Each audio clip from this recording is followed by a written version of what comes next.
Large group awareness training. What is it? It's something yet to be covered on this podcast, but something that has held a lot of weight during conversations around cults and coercive control. And who better to lay down the foundations of knowledge on this subject than Dr. John Hunter? Hello listeners, and welcome to this week's mini-series on large group awareness trainings, often known as LGATs. I'm your speaker Casey, host of the Cult Vault podcast, and ahead of this year's annual International Cultic Studies Association conference, which takes place next week, the last weekend of June, I wanted to bring you one of the guest speakers who will be offering his own illuminating panel during that weekend. If you are interested in what you hear today and want to hear talks from leading educators in the field of cult awareness, you can join me next weekend at the annual ICSA conference. I will be attending virtually, but the event is taking place in person also in Louisville, Kentucky. You can find the links in the episode description for more information. But for now, here is Dr. John Hunter. So hello, Dr. John Hunter, and welcome to the show. Thank you so much for joining me today to tell us all about yourself, your research, and your continued work in the field. We're diving into something today that I've been eager to talk about for a really long time. Would you like to start by introducing yourself to the listeners? Yeah, hi, Casey. It's really a pleasure to be on the show. My name's John Hunter. I've been studying large group awareness training for the last 13 years now, and I expect that's what we're going to be chatting about today. Large group awareness training is something that is relevant in at least a daily conversation that I have. And I didn't realize the significance that LGATs, as they are often referred to, held in the space in terms of discussing coercive control and the subject of destructive groups. How long have these things been around for, and where can we place their beginnings in history? Well, yeah, in terms of your comments about not having heard about them before and then sort of realizing that they're sort of everywhere, I think that that's kind of everyone's experience, and a lot of people take part in them and don't know that that's the generic name for them. So when you sort of find people on discussion forums, they say, well, I was at this thing and it was called whatever, and then they only maybe later realize, oh, there's this name for these things, and a lot of them are almost identical. And I think that's how people realize, oh, I've been through the same thing as somebody else. So there's, they promise to generate creativity and participants, but they don't seem to be particularly creative when it comes to reinventing themselves. So a lot of new names, but often, identical processes that are being used. To give you a sense of where they came from, it's difficult to pinpoint exactly. So it seems like a lot of the first generation trainings came about from an organization called Mind Dynamics that was, it was around from 1967 to the sort of early to mid 1970s. And a lot of the people that formed what might be considered the first generation of large group awareness trainings were employees or trainers at this organization called Mind Dynamics before they founded their own organizations. And some people might say that Mind Dynamics is actually, the first LGATs or one of the LGATs, but it didn't seem to have as brutal a process in terms of stress generation, certainly not early on in its existence. And there wasn't as much of a sales focus. And that seemed to come in and sort of shift the focus of what I would call the first generation of trainings, which would include EST, LifeSpring, science seminars, actualizations, and a number of others that were all formed by people that were trainers at Mind Dynamics. There are other sort of movements and organizations that were around at the time that all probably contributed to greater or lesser degrees to some of the first generation of trainings. But for example, Werner Erhard, who founded Erhard Seminars Training, if you read his biography, he was involved with Zen. He was involved with Scientology. There were a number of things that he seemed to be interested in. There was humanistic psychology that was quite big at the time. There were encounter group sort of movements, which involved a lot of sharing of things in a group environment and kind of getting feedback from other people. There was the Esalen Institute. There was Gestalt therapy. There was, I'm just trying to think off the top of my head. There was the game, which was very, very popular. And now I can't think of the name of the organization, the drug rehabilitation group. Synanon, yeah, sorry, I'm drawing a blank there. But yeah, so there were a lot of things that were kind of going on at the same time.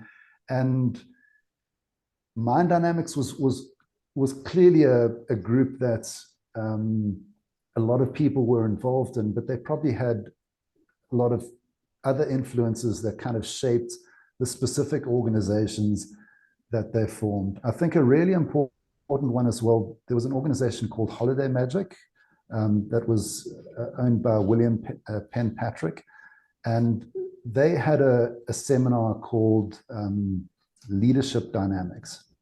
And that was a really sort of brutal experience where participants were sort of hung up on crosses and locked in coffins. And, one example was that the men doing the seminar would be asked to,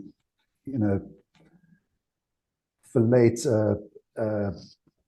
a fake penis, and then women would be brought in to watch. So there was a lot of sort of psychological stress and shame and guilt, and a lot of the things that you actually see in the LGATs today, but in a very extreme way.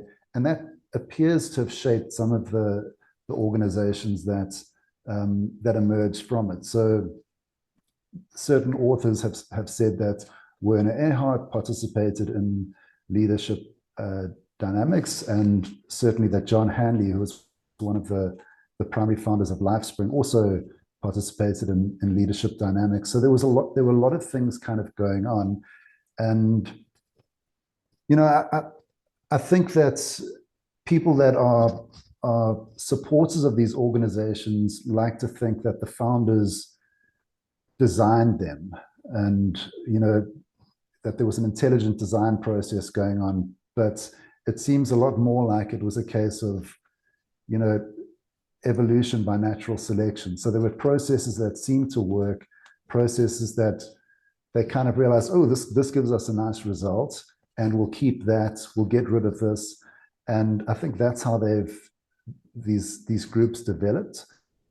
And I think that's how they've evolved since the early 1970s as well. So if you read about what went on in Est, it seems quite hectic. There seemed to be a lot of shouting and screaming and that kind of thing.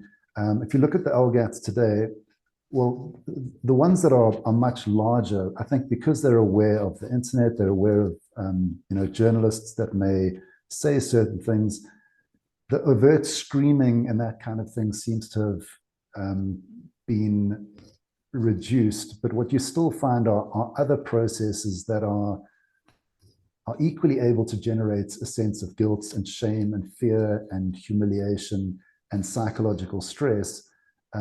So it's not so much about how loud these things are being said to participants, but it's what participants are being made to believe about themselves and feel about themselves that's kind of more core to the process. So I think that they've become a little bit more sophisticated over time. And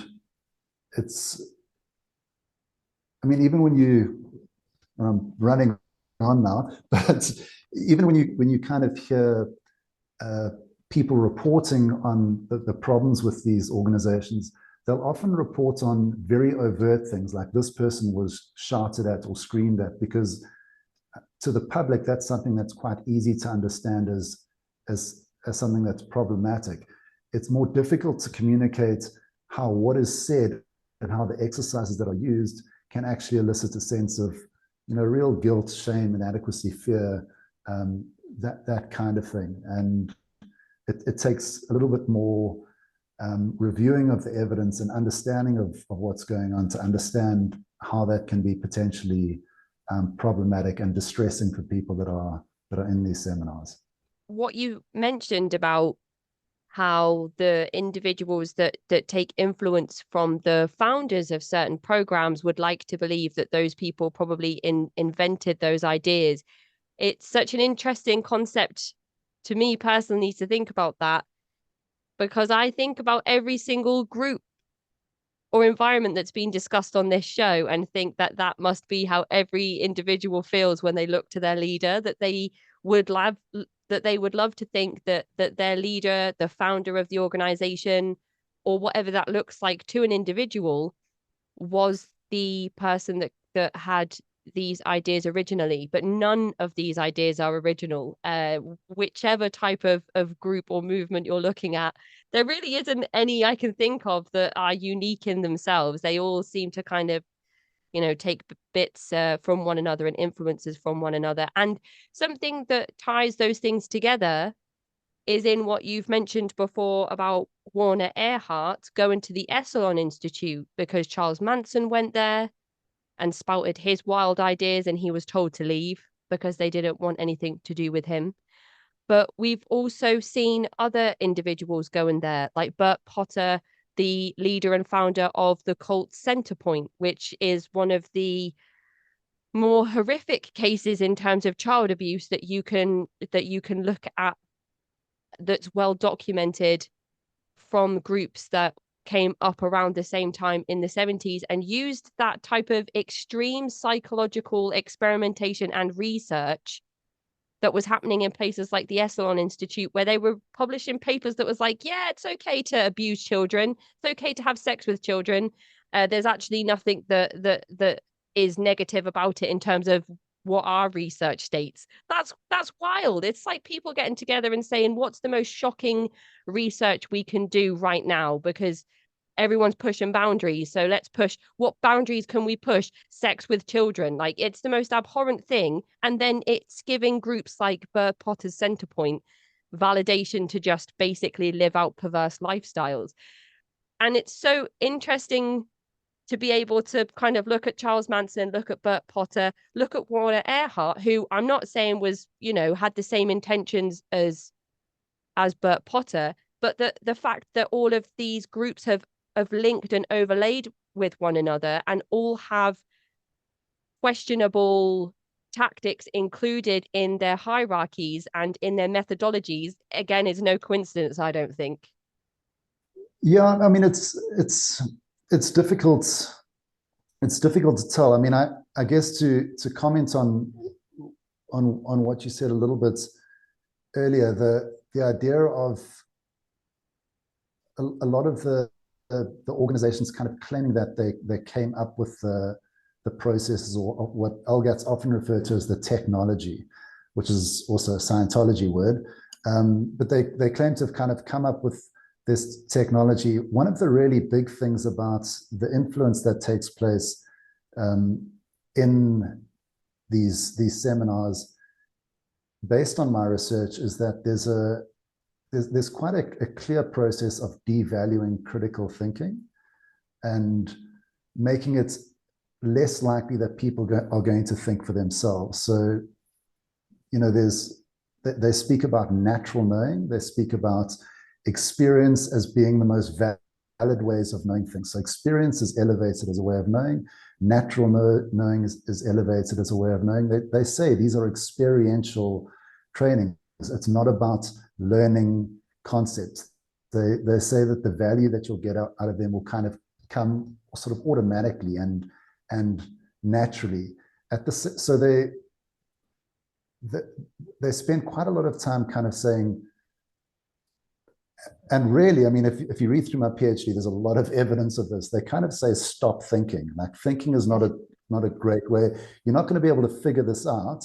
So rather just trust the process and trust experience, trust natural knowing, whatever it is. At the same time, participants are becoming very tired. They're kind of becoming exhausted, so their motivation to think about things is restricted. One of the rules and we'll kind of get onto the rules, I'm sure. One of the rules that they tend to have is that participants can't take notes. The sessions are incredibly long, so these LGATs are not designed to facilitate people cognitively and rationally processing the information. So in that environment, it becomes a lot more likely that they're going to rely on heuristics or other forms of knowing things. So they've been encouraged to trust experience, and this really powerful positive experience is going to be elicited at the end. But also another major heuristic that people often use is authority figures. So if you kind of feel like you're never going to be able to understand this yourself, and in almost every LGAT that I've kind of read about, they'll always say to people, there are things that you know, there are things that you know that you don't know, and then there are things that you don't know that you don't know. And people kind of think that that's, profound or whatever, but it's really just a way of undermining participants' trust in their own ability to think. So by kind of claiming that they've started these things on their own and that the technology came from them, that elevates the authority status of the seminar and of the person running the seminar. If they acknowledged, oh, we got some of these ideas from humanistic psychology and some from cognitive psychology and a little bit from Scientology, and we kind of brought them all together, then the sort of magic of what they're doing becomes diluted. And I think that's quite an important thing. The other thing that you mentioned with regard to Esalen and Gestalt therapy and some of those things is that what you see in LGATs is not only bad ideas. If it was only bad ideas, then most people would be able to kind of see through it. So there's an element of truth, but what I seem to see is that some of these ideas are distorted to the point that they are problematic. One of the major ideas that you see in large group awareness trainings is the idea of responsibility. So a lot of them say, we don't have any beliefs that we are putting forward.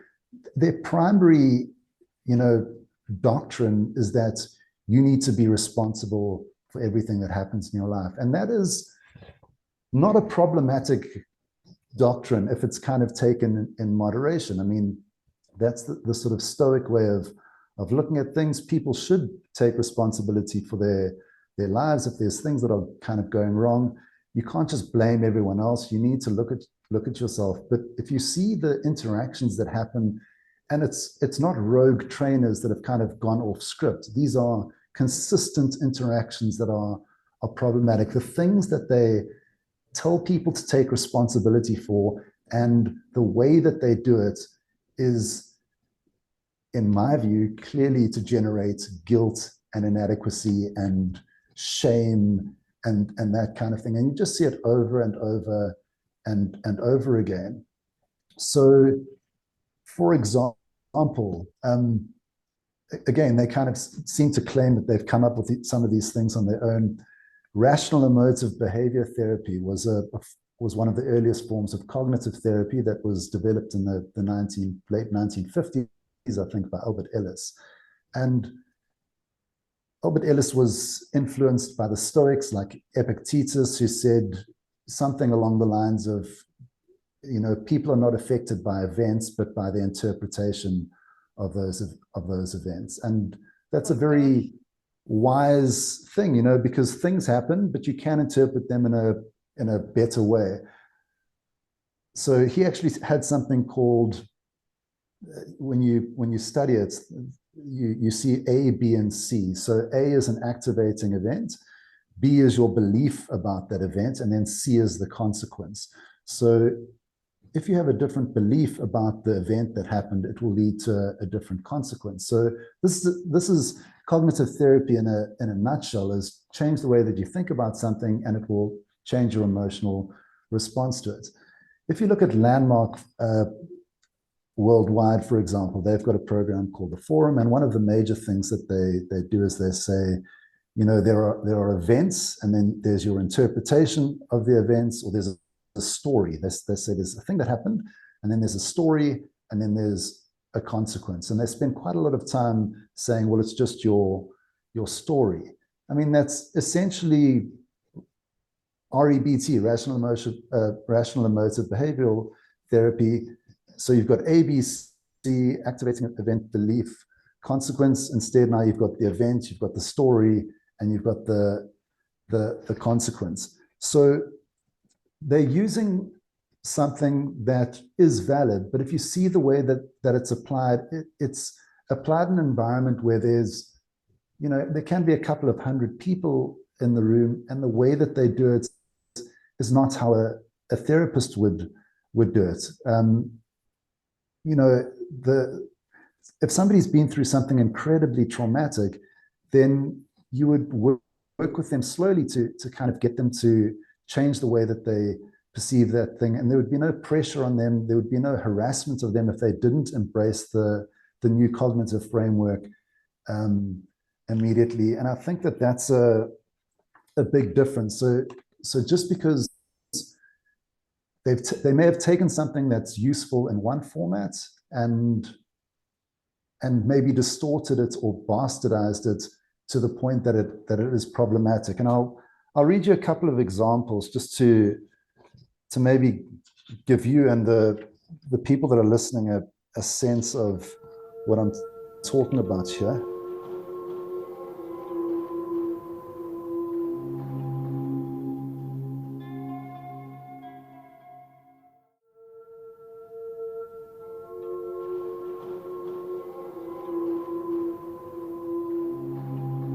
Is this going to be a quote from your PhD thesis? It will, yeah. So just for the listeners, absolutely, yeah, I think that would be wonderful. So I haven't read the PhD research paper, but I have read your master's paper, which was released in 2015, which was titled Brainwashing in Large Group Awareness Training, the Classical Conditioning Hypothesis of Brainwashing.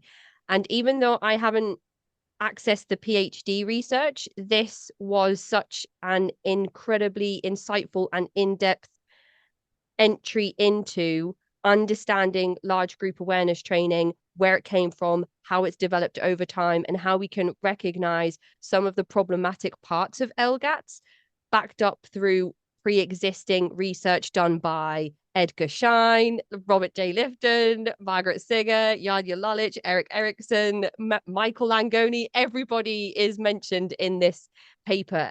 So if anybody's looking for a step before in-depth, really down to business research, then I would recommend this MA paper that John Hunter has published, which is available online.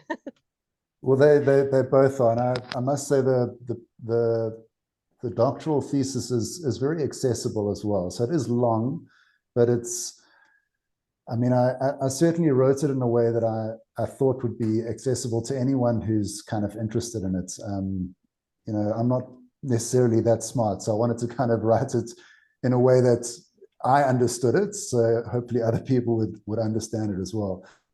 So just to kind of give you a sense of how trainers or the leaders of LGATs may ask participants to take responsibility. So these are quotes from completely different publications, one from 1975, one's from 2009, one from 2001, and one's from 2005. So I'll read a couple of them and you can decide which ones you want to keep.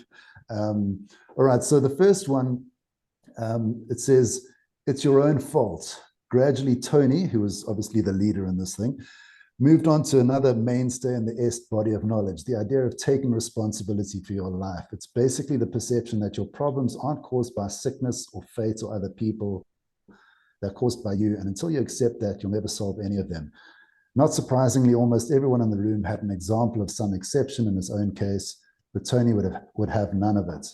He wouldn't have cared if you'd been gang raped or born with a brain defect. It was no goddamn excuse. So that's from 1975. We got one from 2009, and this is just a participant who said, basically, the leader had people stand up and share stories, which were heartbreaking. One woman's kid was run over by a car, and as she sobbed, people weren't allowed to comfort her. This guy wasn't a shrink, and he kept telling her that she was responsible for her pain due to the meaning she placed on the incident. And then one from 2001. This is a journalist from the UK, actually, from the Daily Mail. I don't know what publication that is, but he says, others were told that they were disgusting, that they had hidden agendas in the most innocent of transactions, and that they had clearings for abuse. Forums speak for an openness to things which somehow means it will happen. In forum psychobabble, women were deserted by their husbands because they had a clearing, even a desire for this. One woman was told that she was attacked in a 6-hour rape ordeal because she had a clearing in her psyche for men to not be trustworthy. Just a couple more. This one's also from 2001. So that this person says, but it's only on the second day when a young man comes to the microphone that my misgivings turn to anger. He tells us with tears streaming down his face that he'd been raped by his brother for most of his childhood. He had taken David's advice the day before and phoned his brother to create a breakthrough. I was willing to give up the pain for a good relationship, he says. His brother had put down the phone. David urges him to phone again. Rape is interpretation. Brutality is interpretation, he says. He had to forgive him. Get off your guilt and grow up, he snaps. And here's from somebody in Paris, so a journalist based in France. She says, one day, Francois, 60 years old, dared to talk about having been sexually abused as a child. Martha, the trainer that day, retorted that not all children get themselves abused. Faced with an argument, Martha persisted. Identity is formed at the age of 2. We bring these things into our lives. It's the way of being you adopt that determines whether these things happen to you or not. And then the last one, from 2010, this person said, people had been raped or abused, or one person had killed their father by mistake, and the leader would shout back at them and ridicule them for their self-pity or hypocrisy or whatever, until eventually they accepted the leader's point of view, had a breakthrough, and converted to a new way of seeing reality. So, as you can see, I mean, obviously, to make any claims about what goes on in these organizations, I'm not going to just take one random example. You have to see a pattern of this going on to kind of say, well, this seems like this is a pretty standard thing of what is happening. And so, as you can see, they're taking an idea of accepting responsibility, changing the way that you look at an event to maybe see it in a more positive way, but they're doing it in a way that is not what would be accepted by the psychological community as far as I'm concerned. Yeah. I think that would be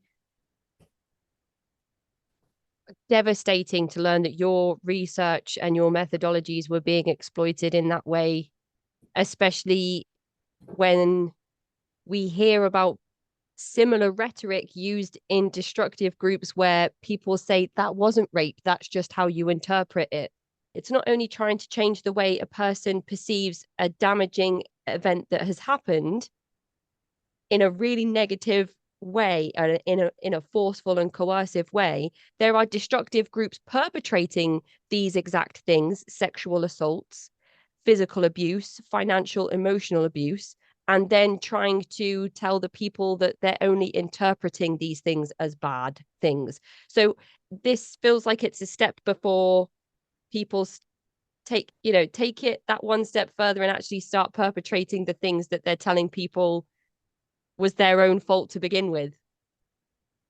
Yeah, I mean, it's classic gaslighting. It's really just somebody kind That's of it. saying, I'm not very articulate, so yeah, I but I mean, really appreciate people it, being able to say, is this what you mean? it really is, though. So people are kind of saying, this is what I went through, this is how I experienced it.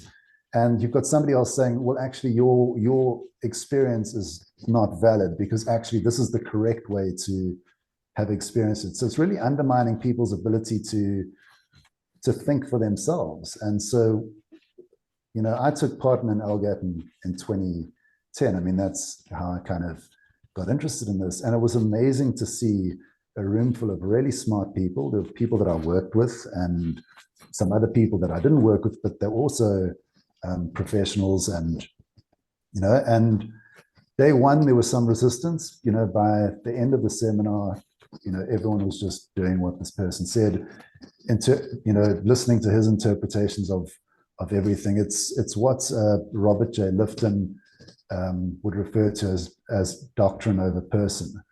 So that's one of the kind of steps or stages of thought reform that he identifies, when you kind of say, I'm going to impose my interpretation of your own existence onto you.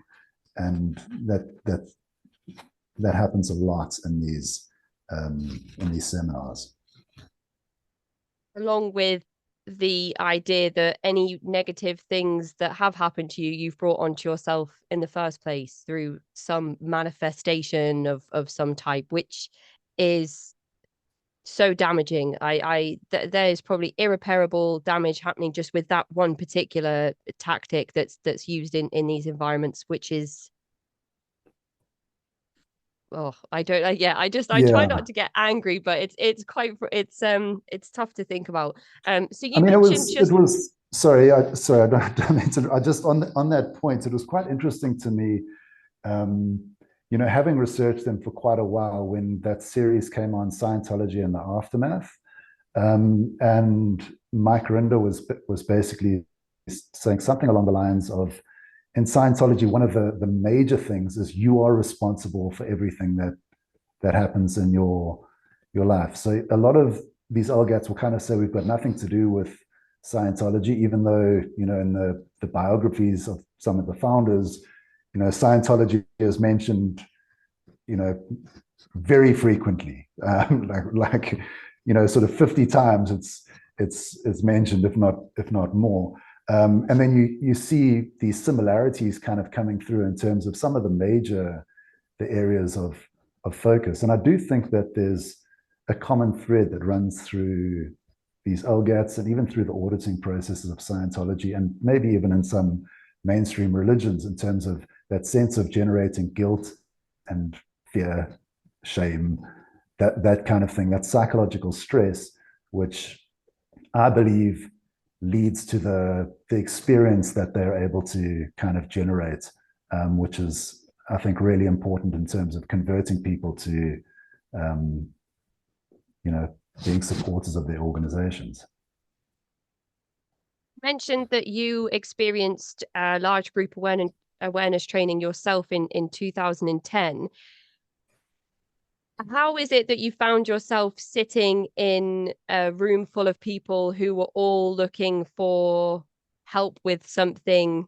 I talk to you now, you sound so articulate, like what could you possibly be searching for that would well, I say land you in one of those rooms. In hindsight, we're looking back saying we know what type of environment this is. Of course, that most likely was not the case. I think maybe to answer this, I'm going to have to go a little bit further back, because it is quite relevant. So I was diagnosed with bipolar disorder in 2003. I was actually living in London at the time, and I'd studied business, I'd studied finance, and I was over there and I was trying to find work in investment banking. And if you go and look at the FTSE 2002, 2003, things were not good for banking. I think while I was flying over Africa, half of Credit Suisse was being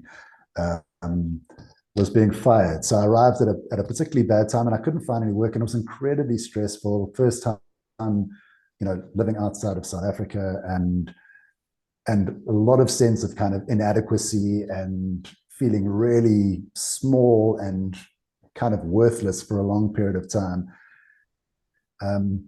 And so this period of stress, and then very suddenly I was offered a really great job at a good investment bank.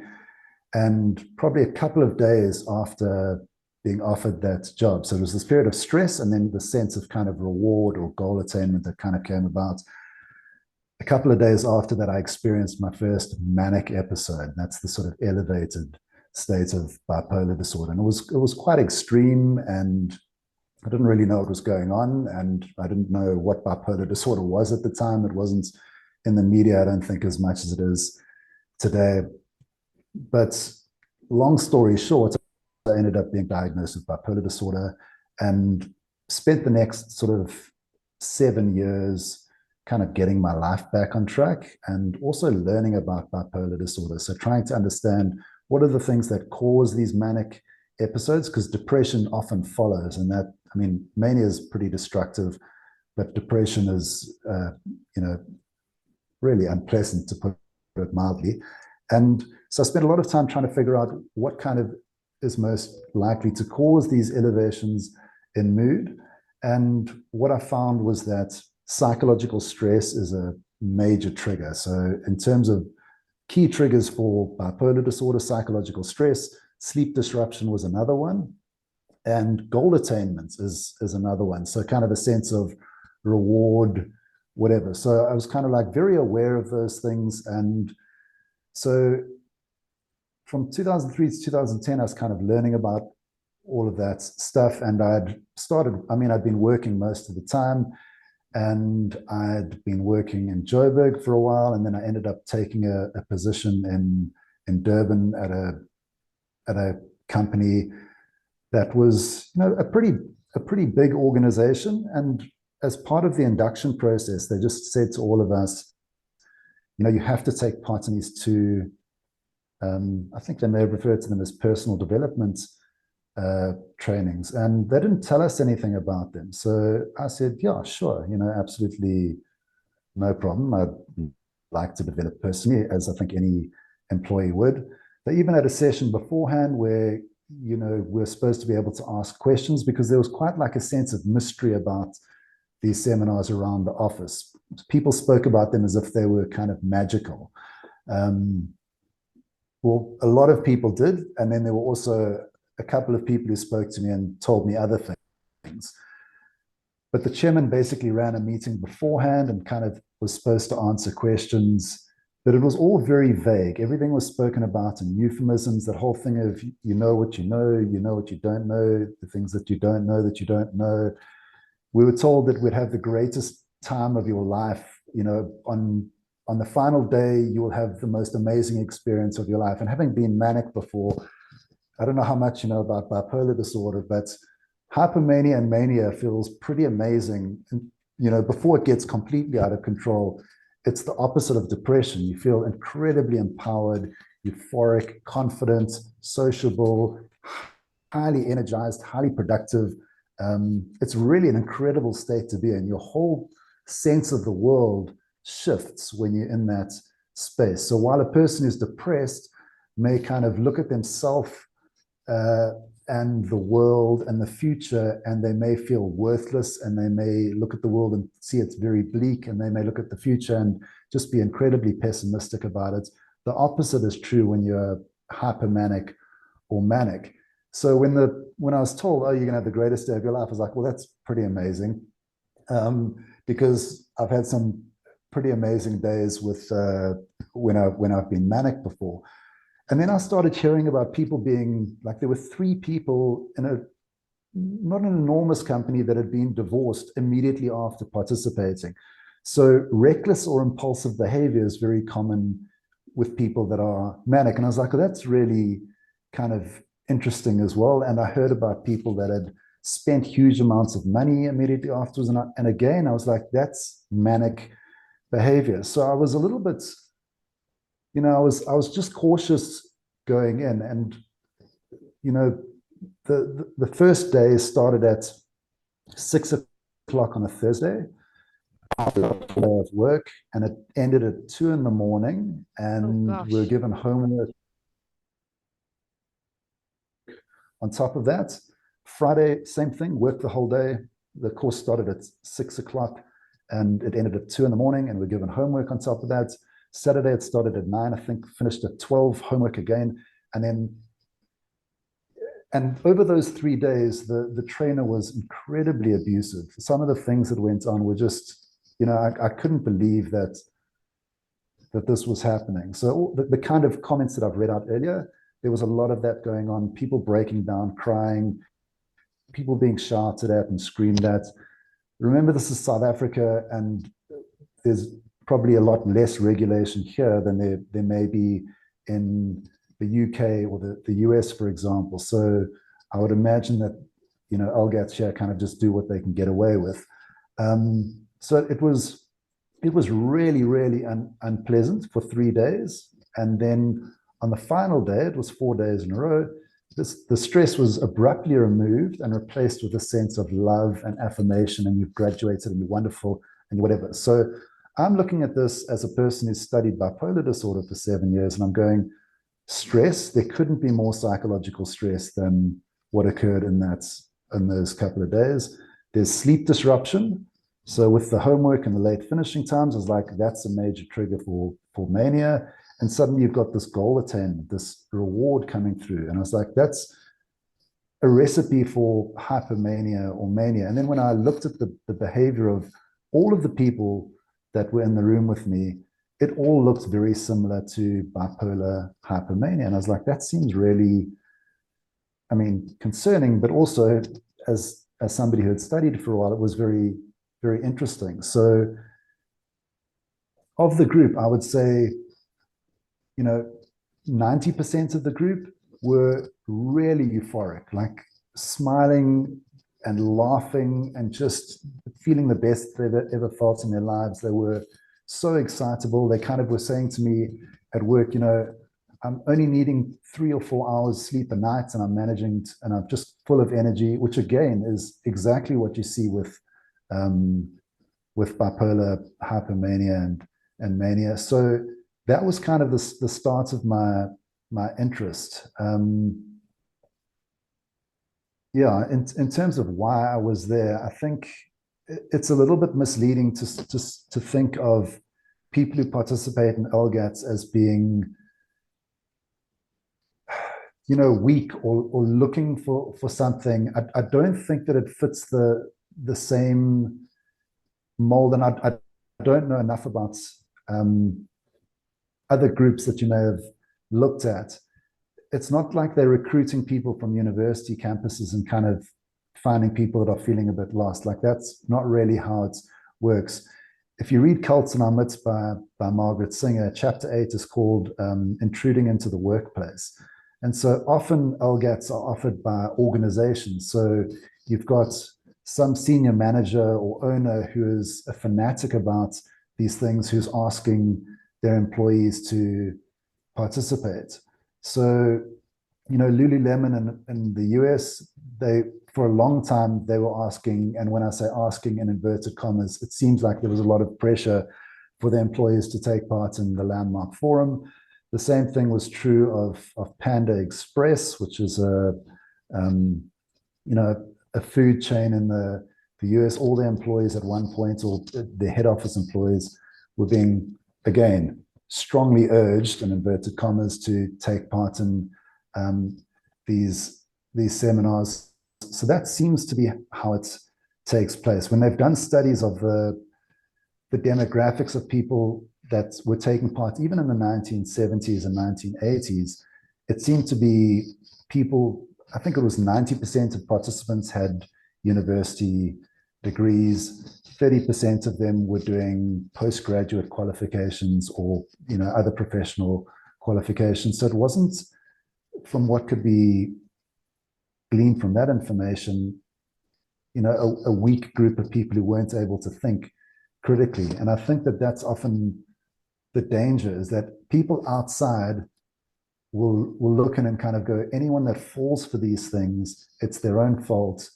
They're fools. They don't recognize how effective the processes are in kind of convincing people to believe in them. And I think that's the irony, as I see it, is that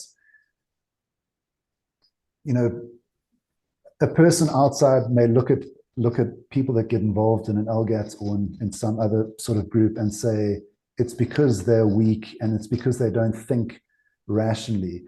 And the irony is that's an emotional thing. That's an emotional way of thinking about it. It's not based on evidence because they don't understand the processes that are involved to convert people. They don't understand the demographics of the people that do buy into these things. So them making that claim it's driven entirely by a need to want to feel safe and to want to feel in control and to want to feel like they're not vulnerable to these processes. It's not based on evidence. And I think that's quite an interesting thing to note. That is the end of part 1 of this mini-series on large group awareness trainings. To get in touch, you can find me at cultvaultpodcast@gmail.com or follow me on Twitter and Instagram at cultvaultpod. I'm your speaker Casey, host of the Cult Vault podcast.